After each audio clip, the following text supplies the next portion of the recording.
Hello and welcome back. Today, we're not journeying out to some distant planet. Nope, we're going inward, deep down to the very foundation of who you are. We're going to talk about your personal sanctuary, that one place that defines your real sense of security and belonging. Let's get into it. So, I want to start with a question. Just think about it for a second. Where do you feel completely, 100% safely you? Is it a place, a feeling, maybe a memory?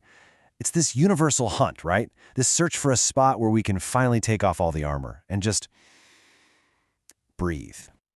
Well, believe it or not, astrology has a very specific answer to that question. It actually points to a single spot on your personal map, a place that we can call your sacred hearth.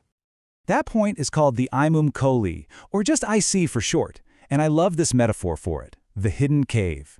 See, it's the cusp of your fourth house, the absolute lowest point in the sky when you were born. It's the point literally right beneath your feet. And because of that, it governs everything foundational, your roots, your physical home, your family, and that deep-seated need we all have for emotional security. And listen, this is not just some minor detail in your chart. The IC is the bedrock that everything else in your life is built on. It has nothing to do with what the world sees on the outside. This is all about where your soul can be totally, safely its most authentic self. It's your personal recharge station, your healing space, the source of your inner peace. So how does this energy actually show up in our lives? Well, our source material frames it in this really cool way, calling them the Dragon's Three Truths. These are basically three interconnected laws that govern that deep sense of security we're all after. Let's break them down. Okay, so first, we have the law of the deepest foundation. This is all about your inner security, that feeling of being safe enough to truly belong.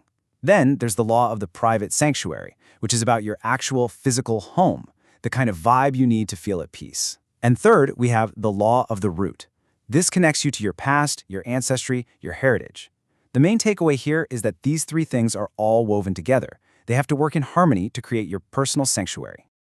Now, here's where it gets really personal. This foundational energy gets a very specific flavor depending on which planets are hanging out around your IC. A Jupiter IC, for example, might need a big, open home filled with books and laughter, while a Uranus IC could feel most at home in some super modern, unconventional living space. Let's look at a few powerful examples so you can see what I mean.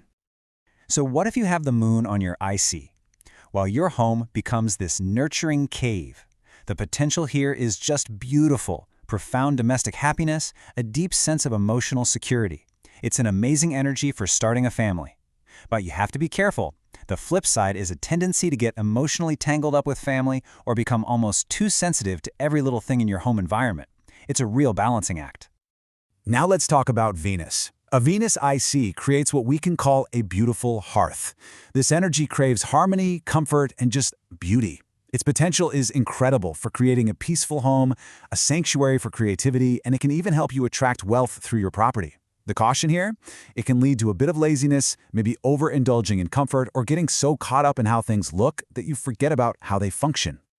All right, let's switch gears to a totally different vibe. Mars on the IC.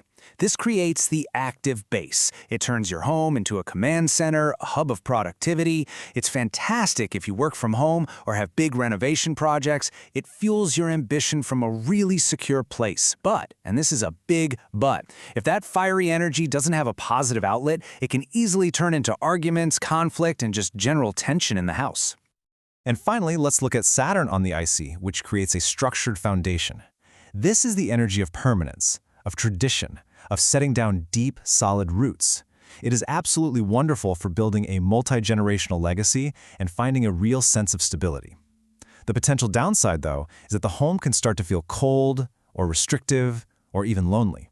You might feel weighed down by heavy responsibilities related to your family or property. Okay, so we've got the theory down. But how do we actually use this information? Let's get practical. Let's talk about how you can consciously build your own sanctuary, both on the inside and the outside. And this is so important. The source material makes it crystal clear that an unstable foundation, an unhappy IC, can completely undermine even the most brilliant career or public success. You can't build a skyscraper on quicksand. So, to build that stability, here's your flight plan. Strategy number 1 is all about your physical space, home building. First rule, do not settle for a home that feels wrong on a gut level, that clashes with your IC's energy. If you have that Venus IC, a cold, minimalist box is going to drain you. Second, let your primary planet be your interior designer. A Mars IC might feel amazing with bold red or orange accents and lots of open space. A Neptune IC? That's going to call for water features, soft fabrics, and a dreamy, peaceful atmosphere. Strategy number 2 is all about your internal space, psychological work. Your IC is like a direct hotline to your roots. It's perfect for deep ancestral healing or inner child work. You can actively look for a therapist or a practice that resonates with this energy. And here's the best part. Even if you can't move or redecorate right now, you can still activate your IC's energy through journaling or meditation, just by focusing on its specific themes. So you see, understanding your Imum Coeli is really about honoring your deepest needs for safety, for peace, for a sense of belonging. It's the blueprint for your inner world. I'm going to leave you with this powerful call to action from our source material. Go forth, find your sacred hearth, and let the earth whisper its ancient comforts to your soul. So, what does your sacred hearth feel like?